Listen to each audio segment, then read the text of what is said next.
ഒരാളുടെയും കൊടിയില്ല. ഇത്തവണ കൊടിക്ക് പകരം പുതിയ ഒരു രീതിയാണ് ഞങ്ങൾ അവലംബിച്ചത്. രാഹുൽ ഗാന്ധി എല്ലാവരുടെയും ഹൃദയത്തിലുണ്ട് എന്ന ഒരു മുദ്രാവാക്യം വെച്ചുകൊണ്ട് UDF ഒരു കക്ഷികളുടെയും കൊടിയില്ലാതെ എല്ലായിടത്തും രാഹുൽ ഗാന്ധിയുടെ ഫോട്ടോ പതിച്ച പ്ലക്കാർഡുകളുമായിട്ട് പോകാനുള്ളൊരു തീരുമാനമാണ്. അതൊരു പുതിയ രാഷ്ട്രീയ ശൈലി തെരഞ്ഞെടുപ്പ് പ്രവർത്തനത്തിൻ്റെ ഭാഗമായിട്ടാണ് കൊണ്ടുപോയത്.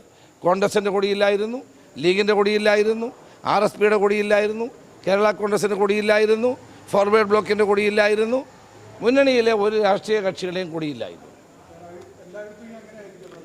അല്ല, വയനാട്ടിലൊരു പുതിയ രീതി ഞങ്ങൾ അവലംബിച്ചതാണ്.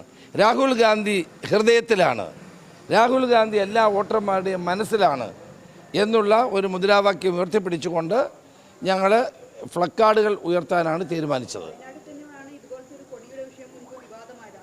അതിപ്പോൾ നിങ്ങളിപ്പോൾ കൊടി വെച്ചാലും കൊടി വെച്ചില്ലേ ഇതൊക്കെ പറയുന്ന ആളുകളാണ്.